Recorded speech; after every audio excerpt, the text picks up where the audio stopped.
TVC, a TV do Correio da Manhã.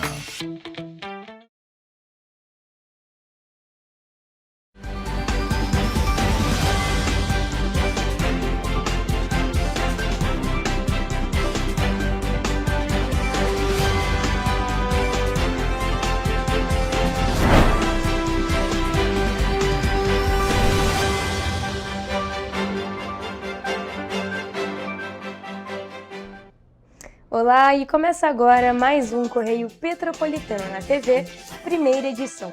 Eu sou Mariana Braga e estamos ao vivo dos estúdios da TV Correio da Manhã em Petrópolis, trazendo as principais notícias da região, especialmente para você. Hoje é terça-feira, 5 de maio, e você vai ver a seguir.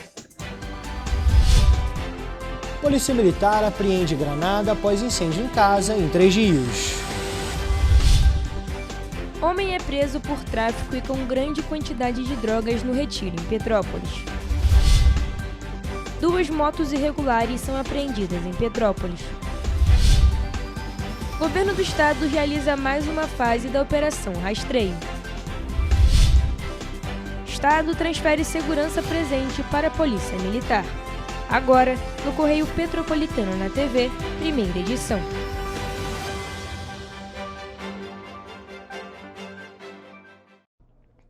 E um homem morreu após um disparo na cabeça durante uma ação da Polícia Militar na manhã de segunda-feira no bairro Habitat, em Três Rios. A ocorrência aconteceu enquanto agentes buscavam suspeitos de envolvimento na tentativa de homicídio contra um policial militar, registrado na madrugada de domingo em Paraíba do Sul. De acordo com a Polícia Militar, o homem foi encontrado dentro de uma casa no bairro Habitat, em Três Rios. Ao perceber a presença dos policiais, ele correu para o banheiro e se trancou. Em seguida, foi ouvido um disparo. Quando os agentes entraram no cômodo, o suspeito já estava ferido com um tiro na cabeça. Ainda segundo a Polícia Militar, nenhum agente efetuou os disparos. Em nota, a Polícia Militar informou que ele foi socorrido e levado para o Hospital Nossa Senhora da Conceição, mas não resistiu aos ferimentos e morreu na unidade. Durante a ação, os moradores da região se assustaram com a situação e houve um princípio de confusão.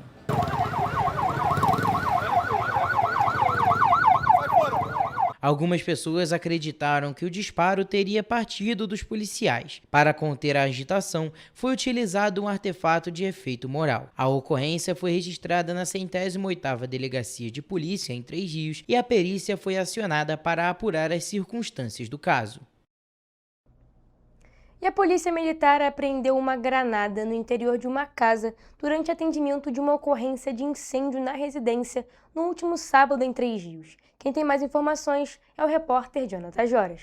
A Polícia Militar foi acionada após informações de uma tentativa de homicídio no último sábado em uma casa que estava pegando fogo no bairro Cidade Nova, em Três Rios. Ainda de acordo com a polícia, o fogo teria sido provocado por uma mulher de 32 anos, que relatou ter incendiado os bens do companheiro, um homem de 46 anos, após suspeita de traição. Os bombeiros foram acionados e conseguiram controlar as chamas, mas durante a revista no imóvel, os agentes encontraram uma granada no interior da casa que, segundo a mulher, pertencia ao companheiro. A granada foi apreendida para investigação e a ocorrência foi registrada na 108ª Delegacia de Polícia em Três Rios. Eu sou Jonathan Joras para a TV Correio da Manhã. Muito obrigada, Jonathan, por suas informações. E a Polícia Militar realizou 3 ações nesta segunda-feira, dia 4 de maio, em Petrópolis, com resultados no combate ao tráfico e à posse ilegal de arma de fogo. As ocorrências foram registradas nos bairros Meio da Serra e o Quitandinha. Na ação mais recente, no Meio da Serra, policiais militares apreenderam uma câmera instalada irregularmente pelo tráfico de drogas para monitorar a movimentação das equipes na região. O equipamento era usado para antecipar a presença policial e facilitar a atividade criminosa. O material foi apreendido e encaminhado para as medidas cabíveis. Ainda no Meio da Serra, policiais prenderam um homem de 66 anos por posse irregular de arma de fogo. Na residência do suspeito, os agentes encontraram um revólver calibre .38 com numeração suprimida e 17 munições.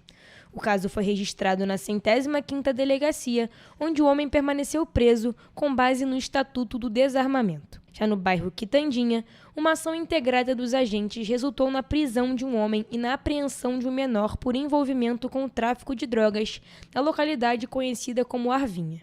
Durante a operação, foram apreendidas 176 cápsulas de cocaína, 106 pedras de crack, 2 tabletes de maconha, além de dinheiro em espécie, 5 celulares e um caderno com anotações do tráfico. Os 2 envolvidos foram levados para a 105ª Delegacia de Polícia no Retiro e ficaram à disposição da Justiça. E um homem de 25 anos foi preso por tráfico e com grande quantidade de drogas na última sexta-feira. A ação da Polícia Militar foi realizada na comunidade do Alemão, no bairro Retiro, aqui em Petrópolis.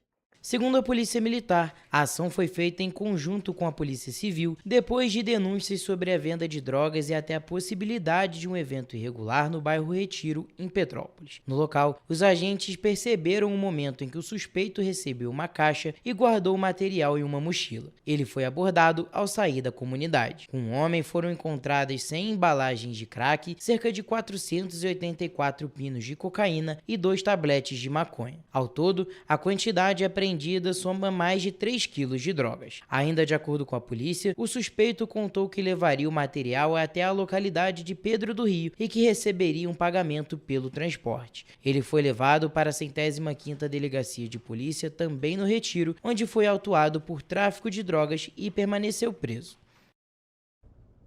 E ainda nesse assunto, 2 ações da Polícia Militar terminaram com apreensões de motocicletas irregulares na última sexta-feira. As ações foram realizadas no distrito da Posse e também no bairro Quitandinha, em Petrópolis. Na Posse, na sexta-feira, um motociclista foi flagrado fazendo manobras perigosas, empinando a moto em via pública. Ao notar a presença dos policiais, ele tentou fugir pela contramão, mas acabou caindo durante a tentativa. O homem foi detido e levado para a delegacia, onde foi autuado por dirigir sem habilitação e por participar de corrida não autorizada. Ele permaneceu preso e a moto foi apreendida. No mesmo dia, desta vez no Quitandinha, um menor de idade foi flagrado na direção de uma motocicleta sem carteira de habilitação por policiais militares. Além disso, o veículo estava sem placa e sem os equipamentos obrigatórios. A moto foi apreendida e o adolescente foi liberado na presença de um responsável. E o governo do estado do Rio de Janeiro, por meio da Polícia Civil, realizou mais uma etapa da Operação Rastreio, que é uma ação contínua contra roubos e furtos de celulares. A ofensiva desta segunda-feira migrou uma quadrilha ligada à facção criminosa investigada por roubar aparelhos, desbloquear celulares e usar dados das vítimas para aplicar golpes bancários. De acordo com a Polícia Civil, são cumpridos mandados de prisão e de busca e apreensão em comunidades do Complexo do São Carlos, na região central do Rio, e também em endereços no estado de São Paulo. Segundo as investigações, o grupo agia principalmente no centro e também na zona sul da capital fluminense. Os criminosos miravam celulares de alto valor e, depois dos roubos e furtos, os aparelhos eram levados para o Complexo do São Carlos, onde passavam pelo desbloqueio. Com acesso aos celulares, os criminosos entravam em aplicativos e dados pessoais das vítimas para fazer transferências, empréstimos e outras fraudes financeiras. Nos casos de aparelhos com maior proteção, o grupo contava com o apoio de comparsas em São Paulo para tentar desbloquear os dispositivos. A Polícia Civil reforça que as diligências seguem em andamento para prender todos os envolvidos e também aprofundar investigações na operação do grupo. Olha só, gente, o governo do estado transferiu a gestão da Operação Segurança Presente para a Secretaria de Polícia Militar. O programa de policiamento de proximidade vai ser aperfeiçoado com critérios técnicos como metas de produtividade e vai passar a oferecer um serviço de segurança pública ainda melhor para a população. Sem aumento de despesas, a medida transfere efetivo, recursos, contratos e bens para a Polícia Militar. A Secretaria de Segurança Pública fará parte da governança do programa, com atribuições de avaliação, direcionamento e monitoramento, reforçando a transparência e a prestação de contas. O Segurança Presente hoje está na mão de quem deveria estar, a segurança pública. A transferência desse importante programa de segurança de proximidade sai da Segov e vai para a segurança pública. administrado pela Polícia Militar, sob a supervisão da Secretaria de Segurança Pública. A Operação Segurança Presente segue baseada no policiamento de proximidade, com foco na prevenção de crimes, além de ações de apoio à população, mediação de conflitos e promoção da cidadania. As ações são realizadas por policiais da Ativa, da Reserva, em regime adicional de serviço, ampliando a capacidade operacional. Isso vai trazer uma eficiência maior para o programa. Ele não perde o seu objetivo, que é a polícia de proximidade, buscando a solução junto com o cidadão, interagindo com a comunidade e com os conselhos comunitários de segurança. O programa Segurança Presente continua. A medida prevê o uso intensivo de inteligência policial, análise de dados e indicadores de desempenho para orientar decisões e monitorar resultados. Uma comissão com representantes da Polícia Militar, da Secretaria de Segurança Pública e do Instituto de Segurança Pública, o ISP, vai ser responsável pelo acompanhamento e avaliação contínua da produtividade da operação. Também vão ser estabelecidas metas para o programa, que vão ser definidas pela Secretaria de Segurança Pública. E você vai ver no próximo bloco. Alta na ocupação hoteleira antecipa aquecimento da temporada em Petrópolis. Impas convoca servidores para a nova etapa do censo cadastral. Petrópolis tem 93 vagas de trabalho nesta semana. Pesquisa aponta apoio ao exame toxicológico para CNH A e B. Fiocruz oferece curso gratuito sobre betes e saúde mental. Prejuízo dos Correios chega a mais de 8 bilhões de reais em 2025. O Correio Petropolitano na TV, primeira edição, volta já.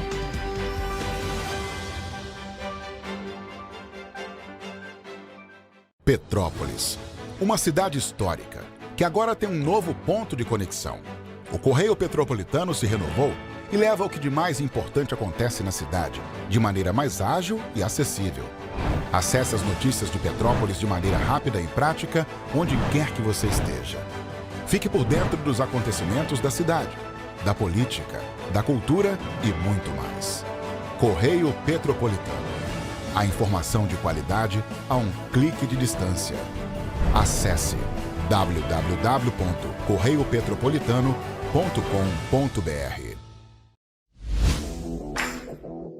Para ter mais qualidade de vida, conte com a maior rede de academias de Petrópolis. Aqui na Corper, com uma mensalidade, você utiliza todas as unidades: Centro, Bingen, Itamaraty e Itaipava. Com planos a partir de R$ 98,00, a academia oferece ambientes modernos para você cuidar da sua saúde com segurança. Os espaços contam com dezenas de aparelhos de musculação, diversos equipamentos para aeróbico e funcional, além, é claro, de profissionais qualificados e uma extensa grade de aulas coletivas, que inclui dança, bike, jump, wolf fit, step fit, entre outras. Nossas estruturas são equipadas com salas de musculação e aulas coletivas, salas de avaliação física e nutricional, vestiários e estacionamentos amplos. Venha nos fazer uma visita e surpreenda-se! Enquanto você pensa que poderia ganhar igual aos homens, a Alerj faz. As leis que você precisa, a Alerj faz. Baixe o aplicativo da Alerj e conheça seus direitos.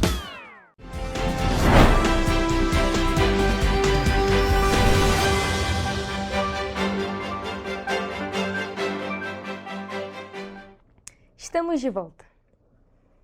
Olha só, gente, Petrópolis registrou 86% de ocupação hoteleira no feriado do trabalhador, que foi sexta-feira.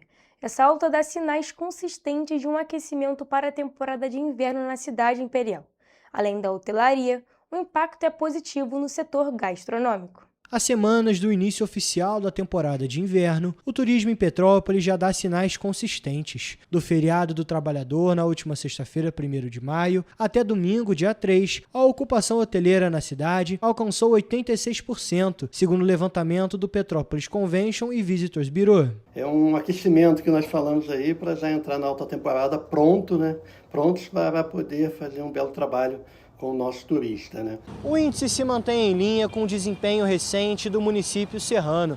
No último feriado prolongado, nos feriados de Tiradentes e São Jorge, formou-se um período de miniférias, quando a ocupação hoteleira chegou a 87%. Esta alta, tanto no Dia do Trabalhador quanto nos feriados de Tiradentes e São Jorge, reforça uma sequência positiva antes mesmo da chegada do inverno. De acordo com Fabiano Barros, além da hotelaria, o impacto é positivo no comércio e na gastronomia da cidade imperial. E também a gente tem observado que o trabalho contínuo de divulgação do destino, isso fortalece muito, né? Causando que a gente possa sair daquela sazonalidade.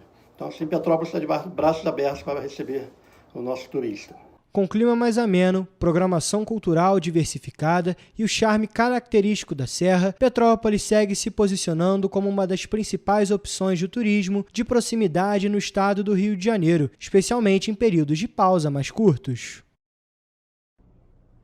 E o Instituto de Previdência e Assistência Social do Servidor Público de Petrópolis, o INPAS, abriu um novo prazo para a realização do censo cadastral. Servidores ativos e inativos que não participaram da primeira chamada devem realizar o procedimento até o dia 31 de outubro de 2026. A prorrogação do novo prazo para a realização do censo cadastral visa evitar inconsistências cadastrais que, segundo o INPAS, podem comprometer a saúde financeira do regime e levar à suspensão dos vencimentos. O censo acontece a cada 2 anos e é muito importante para manter os dados cadastrais atualizados, evitar fraudes e manter o equilíbrio financeiro do sistema previdenciário. O censo tem como objetivo assegurar a atualização de informações e a regularidade no pagamento de benefícios. A expectativa é de que cerca de 900 servidores inativos e cerca de 1.000 ativos realizem o procedimento. Os servidores podem consultar a lista de convocados na edição número 7.386 do Diário Oficial de Petrópolis, publicada no dia 28 de abril. No Instagram do INPAS você encontra os documentos necessários para estar efetuando o recadastramento, além de um vídeo com passo a passo. De acordo com o INPAS, o censo pode ser feito de forma online por meio do site oficial. É necessário ter em mãos documento de identificação, comprovante de residência e certidão, que pode ser de nascimento, casamento ou união estável. Com os documentos separados, o servidor deve acessar o sistema por meio do site do INPAS, utilizando a conta gov.br e preencher as informações solicitadas. A participação é obrigatória para todos os vinculados ao regime. Caso fique alguma dúvida, nós temos um WhatsApp exclusivo, que é o 24 992 98 7337. É muito importante que só encaminhe mensagens, pois esse número não recebe ligações. Olha só, gente, agora falando sobre oportunidades, a Prefeitura de Petrópolis está oferecendo 93 vagas de trabalho por meio do serviço do Balcão de Empregos. As vagas são válidas até a sexta-feira. O serviço do Balcão de Empregos da Prefeitura de Petrópolis está com 93 vagas de trabalho disponíveis na cidade imperial. Entre as oportunidades desta semana, 7 não exigem experiência, para funções de atendente de balcão, auxiliar de escritório, auxiliar de serviços gerais, estagiário, estagiário de administração ou engenharias, operador de caixa e técnico de informática. As outras 86 vagas que exigem experiência anterior estão listadas em nosso site, correiopetropolitano.com.br, onde podem ser conferidas. Os candidatos interessados podem realizar o cadastro de seus currículos no site da Prefeitura, em petrópolis.rj.gov.br. As vagas desta semana ficam disponíveis até a sexta-feira, dia 8 de maio. Olha só, gente, um aviso importante para quem tem o costume de usar a serra aqui de Petrópolis. Carretas de grande porte subirão a serra pela pista de descida, em uma operação especial prevista para a madrugada do dia 6, ou seja, virada de hoje, terça, para amanhã, quarta, entre meia-noite e 4 horas da manhã. Para viabilizar a operação, será necessária a interdição total do trecho entre o quilômetro 80 e 102, no sentido Rio de Janeiro, com a reversão da pista de descida. Essa medida é necessária devido às dimensões dos veículos de carga que impedem a passagem pela pista de subida, cujo traçado é quase centenário. A operação vai contar com o acompanhamento das equipes da Elovias e também da Polícia Rodoviária Federal e poderá ser adiada caso não haja condições climáticas ou operacionais favoráveis. O alerta é para quem está pretendendo utilizar a rodovia, que se programe a viagem com antecedência e evite usar esse trecho durante o período da operação. Para informações atualizadas sobre as condições de tráfego na BR-040-495, entre em contato pelo telefone 0800 040 0495 ou também pelo WhatsApp no DDD 21 998 040 0113. Olha só, gente. A exigência de exame toxicológico para candidatos à primeira habilitação nas categorias A e B foi aprovada por 86% dos entrevistados em uma pesquisa de opinião realizada pela Associação Brasileira de Toxicologia. O levantamento encomendado pela Associação Brasileira de Toxicologia aponta que 86% dos entrevistados apoiam a medida. A pesquisa ouviu 2.000 pessoas em 129 municípios do país. A exigência do exame para as categorias A e B foi incluída no Código de Trânsito Brasileiro pela Lei 15.153 de 2025, que entrou em vigor em dezembro do ano passado. Mesmo assim, segundo o Ministério dos Transportes, a implementação da medida ainda está em fase de estudo. Vale lembrar que a categoria A da Carteira Nacional de Habilitação permite conduzir motocicletas, motonetas e ciclomotores, enquanto a categoria B inclui automóveis, utilitários e caminhonetes. O exame toxicológico já é exigido desde 2015 para motoristas profissionais das categorias C, D e E, que conduzem caminhões, ônibus, vans e veículos com reboque. Os resultados mostram que o apoio à medida é maioria em todas as regiões do país, com 88% no Norte e Centro-Oeste, 87% no Nordeste e 84% no Sudeste e no Sul. O índice também se mantém entre diferentes perfis, como moradores de capitais e interior, homens e mulheres e pessoas com diferentes níveis de escolaridade. Entre quem tem ensino superior, o apoio chega a 91%. Por idade, as maiores taxas de aprovação estão entre as pessoas de 25 a 34 anos, com 88%, e de 35 a 44 anos, com 87%. A pesquisa também indica que 68% dos entrevistados acreditam que a medida pode ajudar no combate ao tráfico de drogas e ao crime organizado. E outros 69% apontam que o exame pode contribuir para reduzir casos de violência doméstica relacionados ao uso de álcool e outras drogas. A lei foi aprovada pelo Congresso Nacional em julho do ano passado, chegou a ser vetada, mas o veto foi derrubado em dezembro. Na sequência, a norma foi sancionada e publicada com vigência imediata. Mesmo assim, o Ministério dos Transportes informou que a medida está em análise pela Secretaria Nacional de Trânsito, que avalia impactos regulatórios, como a capacidade da rede laboratorial, os efeitos para o cidadão e a segurança viária. Um grupo técnico tem prazo de até 90 dias para apresentar estudos que vão embasar a decisão final.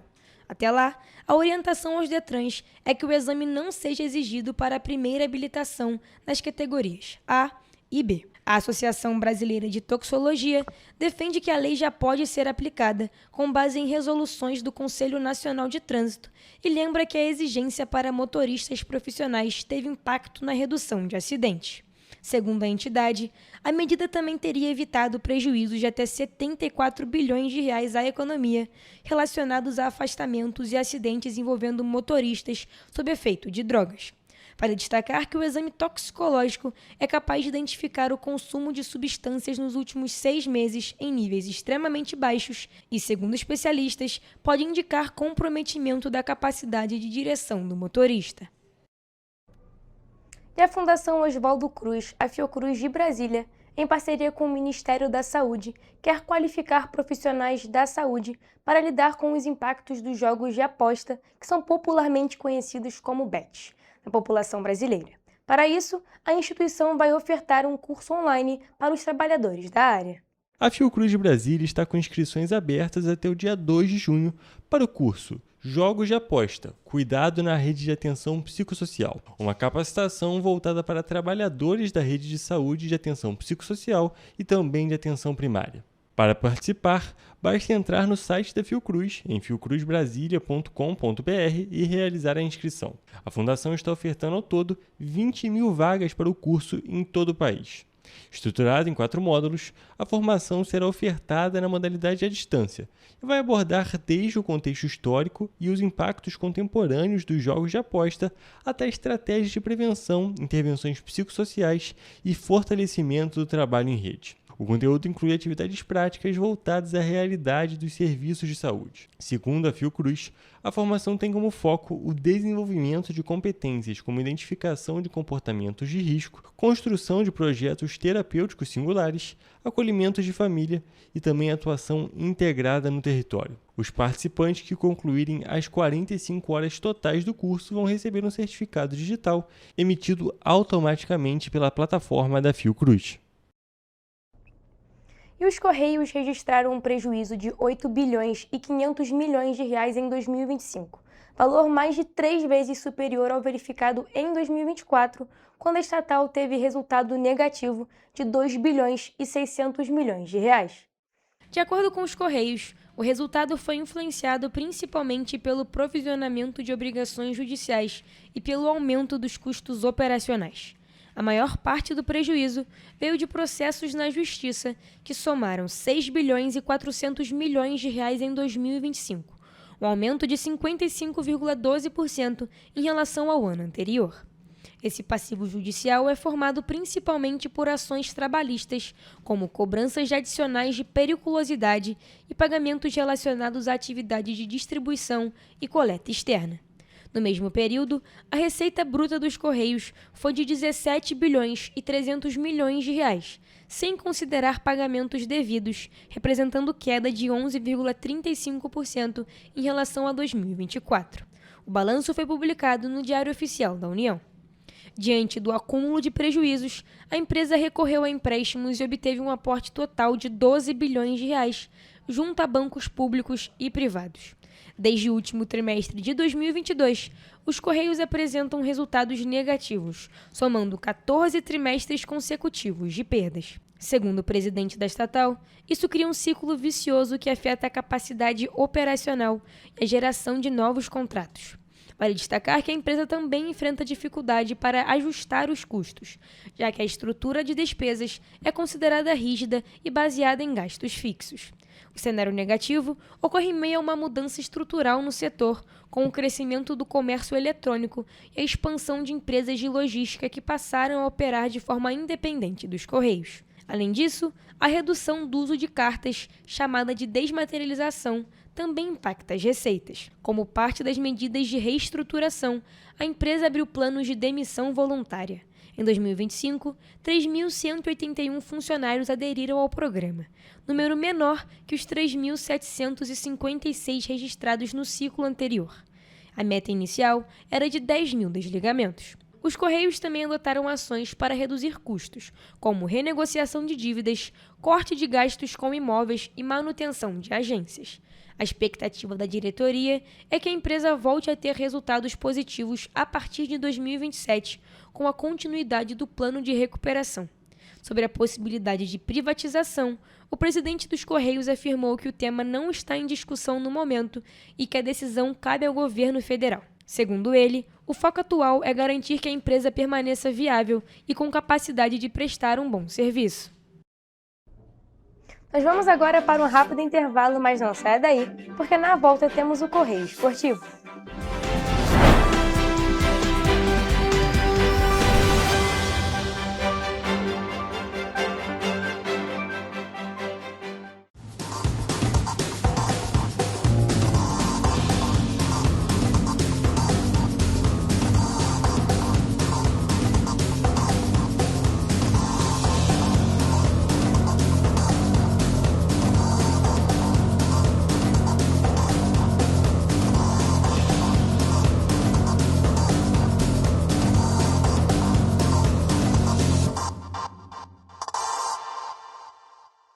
Correio da Manhã, o grupo de comunicação que mais cresce no Brasil. 5 gráficas, 5 jornais diários. Correio da Manhã, Correio Nacional, Distrito Federal, Sul Fluminense, Petropolitano e agora Correio da Manhã São Paulo. Além do Jornal da Barra, Jornal de Turismo, Revista O Cruzeiro, TV Correio da Manhã e estúdios próprios. Grupo Correio da Manhã, Informação com tanta credibilidade que é impressa todos os dias. O estado do Rio de Janeiro é com certeza um estado de inspiração. Eu sou mais RJ. E você? Sou mais cultura. Sou mais emprego. Sou mais segurança, com mais polícia nas ruas. O Rio de Janeiro está em alta. Para onde você olha, tem mudança acontecendo. Que orgulho viver aqui. Somos o estado que não para de crescer. Governo do estado do Rio de Janeiro. Enquanto você acha que alguma coisa deveria ser feita contra o racismo, a Alerj faz. As leis que você precisa, a Alerj faz. Baixe o aplicativo da Alerj e conheça seus direitos. Segurança com inteligência, estratégia e ação. Antes não tinha, agora tem. O governo do estado investe mais de 16 bilhões por ano em câmeras de reconhecimento facial, central de vídeo monitoramento, mais policiais, viaturas e muito mais. É isso, Edu. Flávia, antes entrava e saía governo, os bandidos seguiam armados. Hoje o Rio bate recordes na apreensão. Antes o investimento do Segurança Presente era só na capital. Agora são mais de 50 bases em diversas regiões. Vai daí, Gisele. O Rio sempre teve vocação para grandes eventos, certo, Tenente? Positivo. Agora também dá show em planejamento. Antes não tinha estratégia. Agora temos até uma agência central de inteligência. Isso dá mais agilidade nas investigações, né, Major? Claro, Flávio. Positivo. Bota positivo nisso. O Rio de Janeiro tem um governo que trabalha muito. Primeiro ele faz, depois ele mostra. Como tem que ser, né?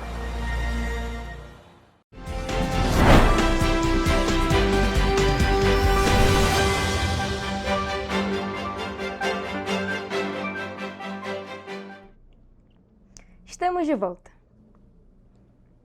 E como prometido, vamos agora para o Correio Esportivo com as principais notícias do mundo do esporte, com Hugo Petersen e Gabriel Toledo.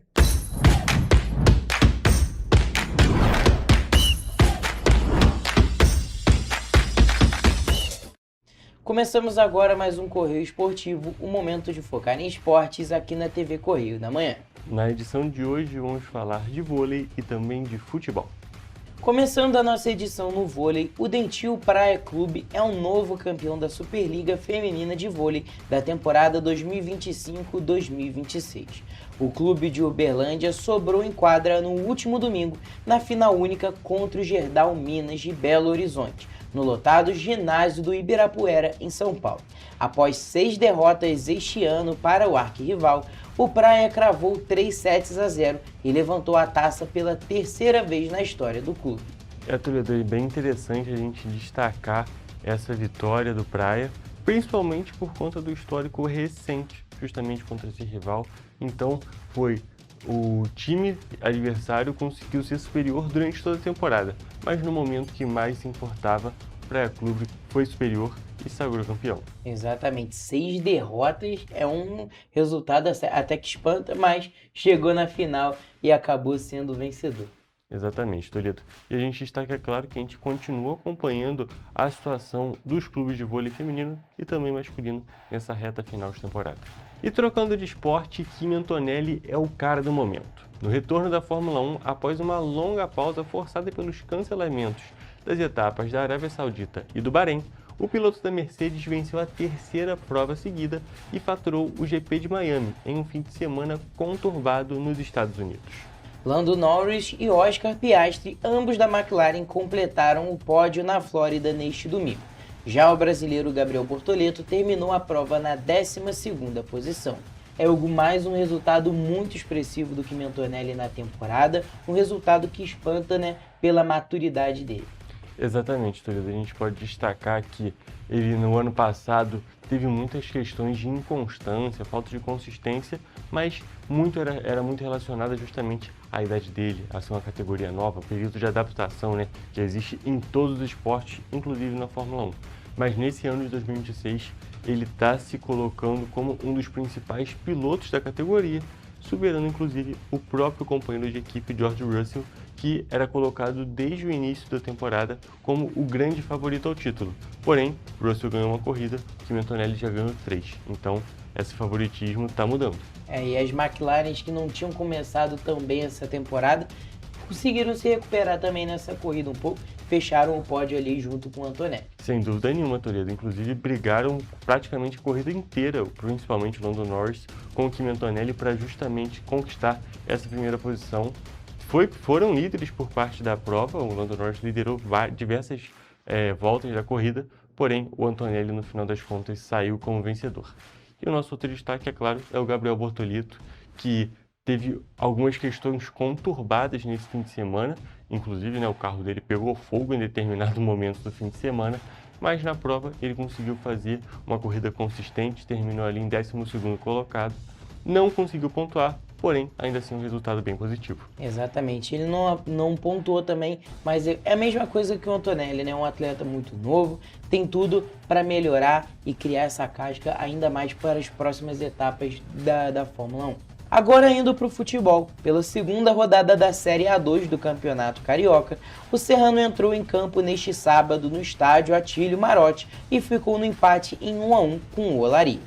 Os 2 gols saíram ainda no primeiro tempo. Aos 17 minutos, Davi colocou o Leão da Serra na frente do placar, com um chute de fora da área.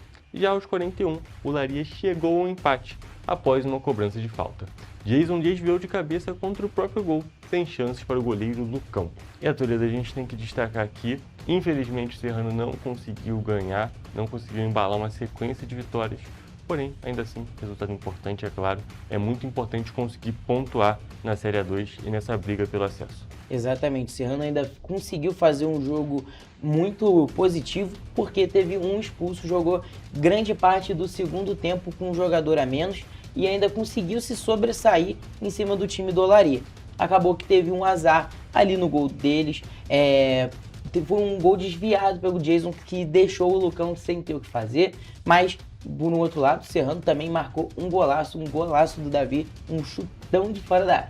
É verdade, Toledo, um golaço, a gente pode até ver as imagens agora na tela e é muito positivo a gente ver esses jogadores se destacando e a questão do gol realmente que o Serrano sofreu é uma fatalidade. O gol quando a bola desvia na própria defesa é muito complicado em qualquer categoria do futebol, não só se tratando de Serrano, mas em qualquer etapa, vamos dizer assim, qualquer nível do futebol mundial, a gente pode dizer.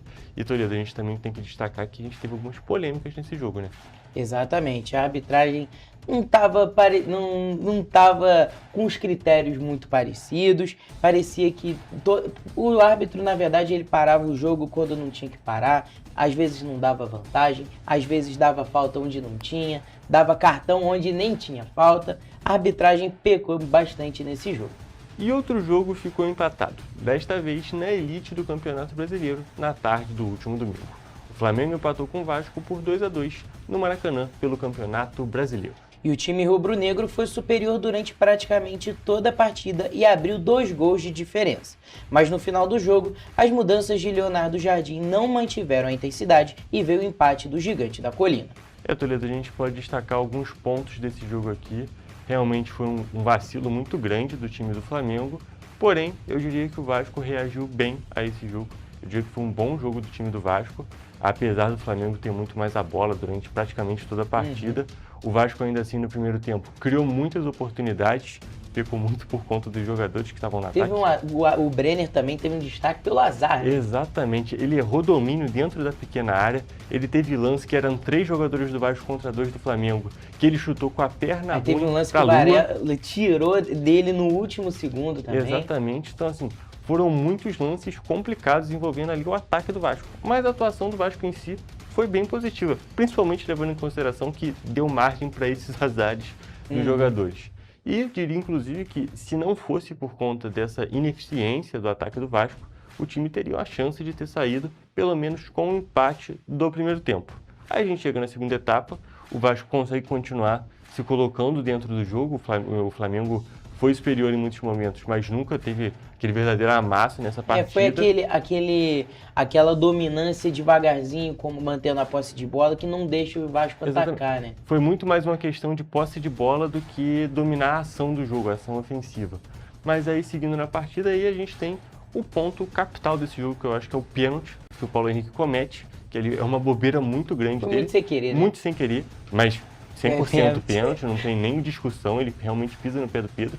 num lance que o Pedro nem conseguiu fazer nada, ele já tinha perdido a bola. É aquilo, né? O Paulo Henrique tinha que andar para tentar marcar o Pedro, acabou sem querer pisando no... Errou a passada ali e pisou no Pedro. Exatamente. Aí dali o Flamengo consegue fazer mais um gol, faz 2-0 com o Jorginho. Aí ali eu acho que é o único ponto de verdadeira dominância na partida, que aí o Flamengo consegue jogar muito melhor do que o Vasco, porque o time começa a se perder. Só que aí o Renato Gaúcho faz umas substituições e depois disso o Leonardo Jardim também faz substituições. E um mexeu bem, o outro mexeu mal. E ali o Vasco conseguiu se impor. Chegou no 2-1 com o Robert Renan e depois no 2-2 com o ex-Flamengo, Hugo Moura. Então, diria que foi um resultado que foi muito positivo para o Vasco, principalmente levando em consideração que estava perdendo de 2-0, né, Toledo?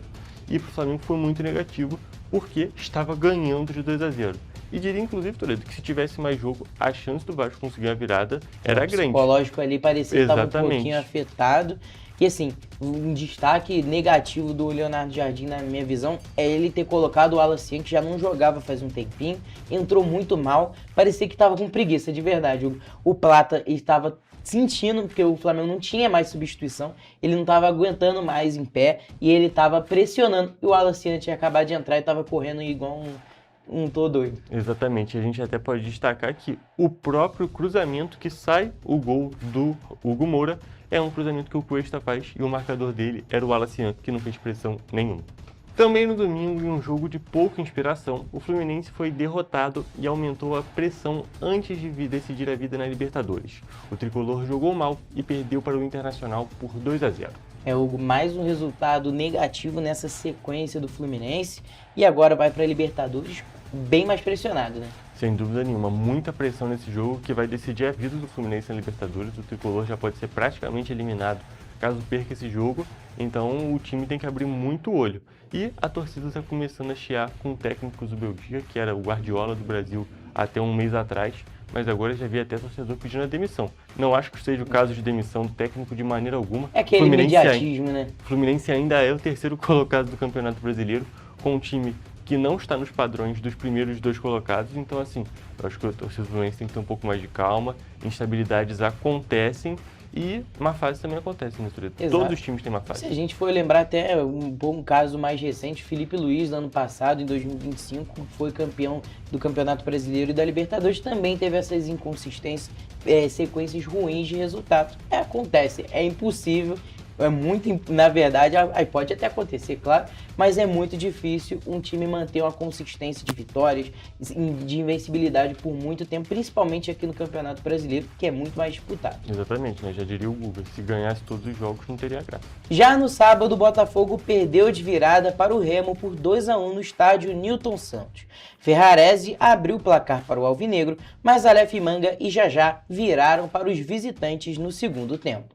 Toledo, se a gente está falando de inconsistência do time do Fluminense, o Botafogo aí é consistente, tá decepcionando a torcida em praticamente todos os jogos.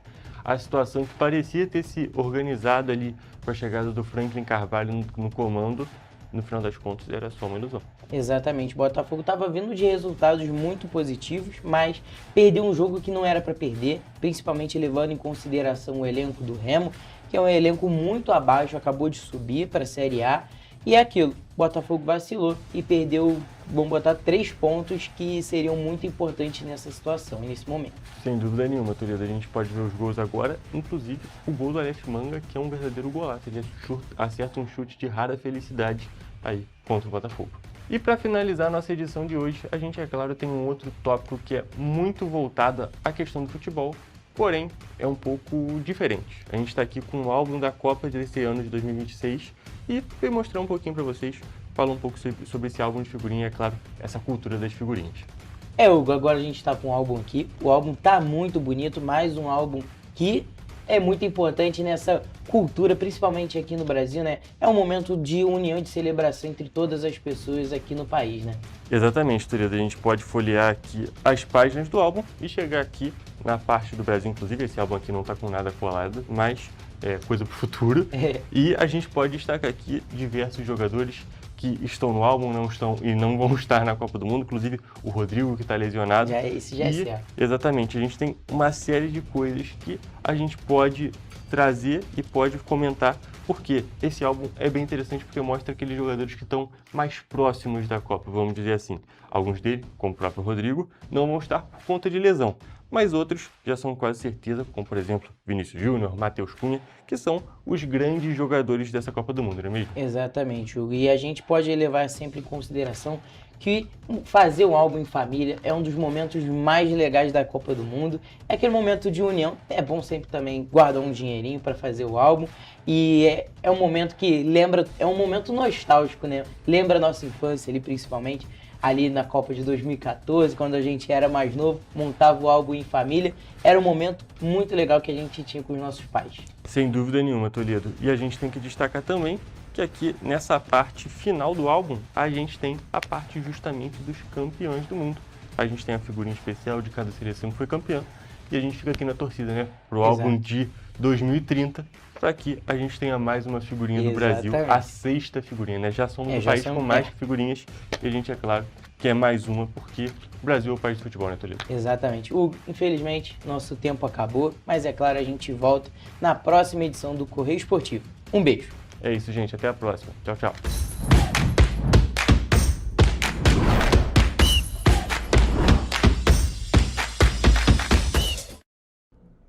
Muito obrigada, Hugo e Gabriel, pelos principais destaques do mundo dos esportes. E você vai ver no próximo bloco. Petrobras bate novo recorde na produção de barris de petróleo e gás. A ANP regulamenta cálculo para importação do gás liquefeito de petróleo. Banco Central reforça a segurança em transferências eletrônicas para o exterior. O Correio Petropolitano na TV, primeira edição, volta já.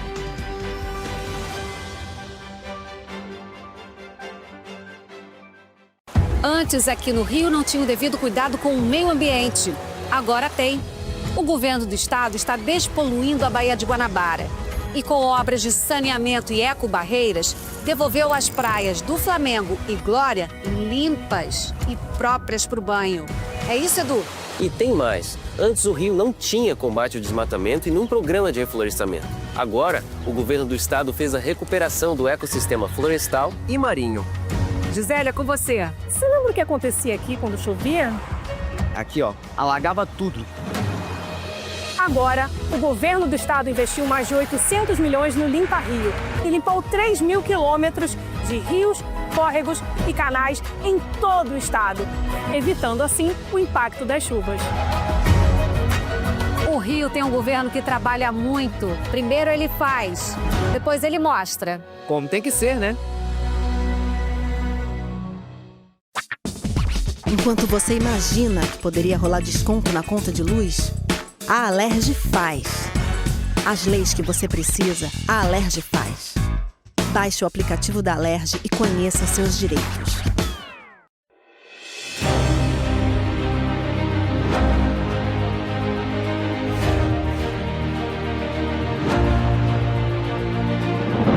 Não é jornalismo de direita, é jornalismo direito.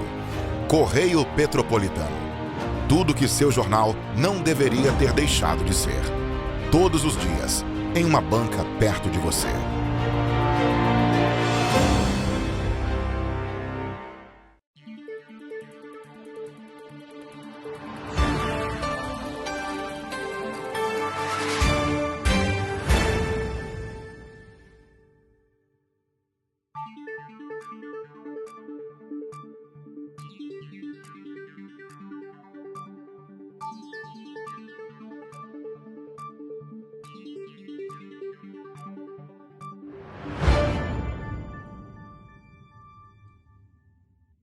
Petrópolis, uma cidade histórica, que agora tem um novo ponto de conexão.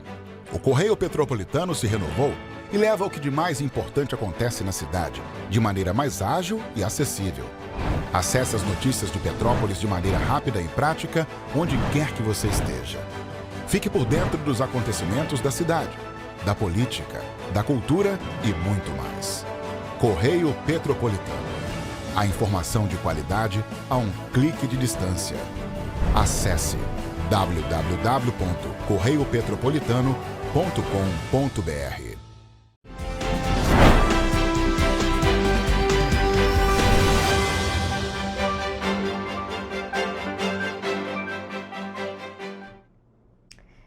de volta.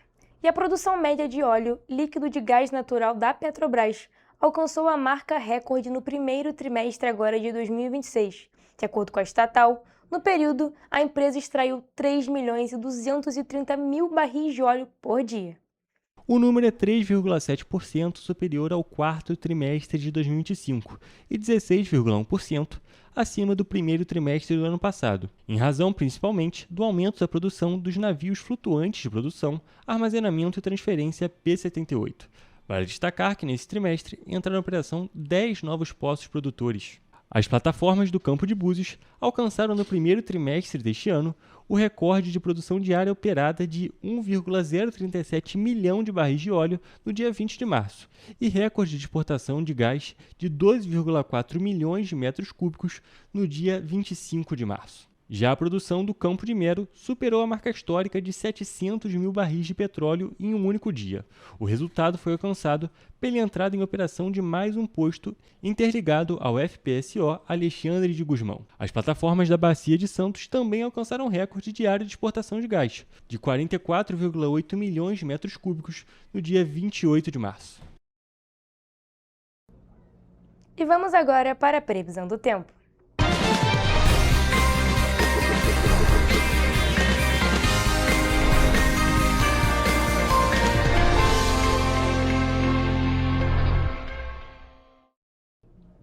Gente, estamos numa semana que começou fria e provavelmente vai terminar fria também com a chegada de uma frente fria no fim de semana, mas claro, a gente quer saber primeiro para amanhã, quarta-feira, como é que vai ficar a previsão do tempo e por isso eu já estou aqui ao vivo com o Gabriel Toledo, que vai trazer essas informações para a gente. Boa tarde, Gabriel, tudo bem? E aí, como é que fica a previsão para amanhã aqui nas cidades da nossa região de cobertura?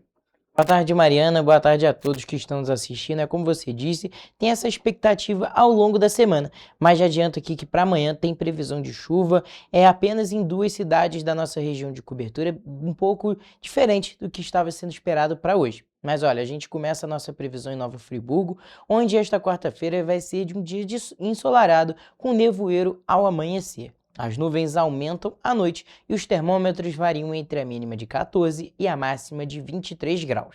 Em Teresópolis, o dia vai ser de sol com muitas nuvens e com pancadas de chuva à tarde. À noite também há previsão de nevoeiro. E as temperaturas variam entre a mínima de 15 e a máxima de 25 graus. Aqui em Petrópolis, a previsão indica que vai ser um dia de sol com aumento de nuvens pela manhã e à tarde podem ocorrer pancadas de chuva. À noite, o céu volta a limpar. Os termômetros variam entre a mínima de 15 e a máxima de 24 graus. Agora mudando de região e indo para o centro-sul do estado, em Paraíba do Sul, a quarta-feira tem tempo ensolarado, mas com nevoeiro ao amanhecer. À noite, o céu vai ser bem limpo e as temperaturas variam entre a mínima de 17 e a máxima de 27 graus. E para finalizar, em Três Rios, o dia vai ser de sol e inclusive não terá nuvens no céu, bem típico agora da estação que estamos. Noite de tempo aberto, ainda sem nuvens. E os termômetros variam entre a mínima de 16 e a máxima de 28 graus. Pois é, Gabriel, a gente pode ver que não tivemos muita mudança desde semana passada. A estação do outono fixou aqui, realmente na região sudeste principalmente. E para amanhã, como você falou, teremos um tempo ensolarado, dias abertos em algumas cidades da nossa região de cobertura, mas especificamente aqui em Petrópolis teremos previsão de chuva. Então, quem for sair de casa amanhã, saia com aquele casaquinho, porque começa a esfriar em determinadas horas do dia. E também, para não pegar chuva, saia de casa com um guarda-chuva. No mais, Toledo, muito obrigado por suas informações. E essa foi a nossa previsão do tempo.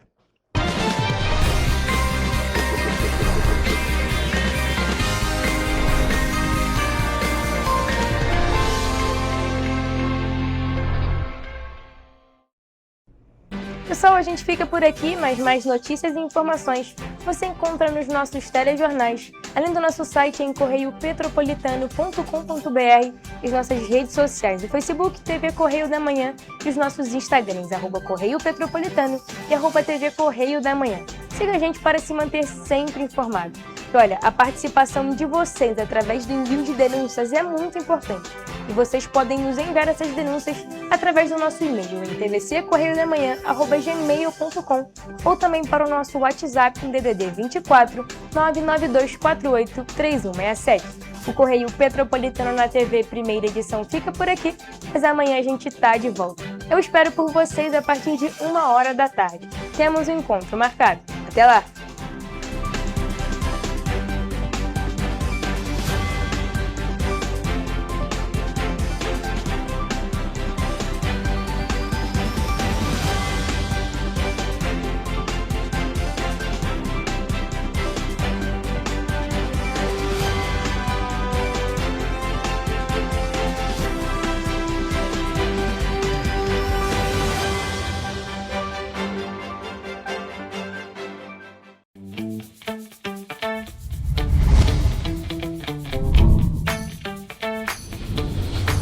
TVC, a TV do Correio da Manhã.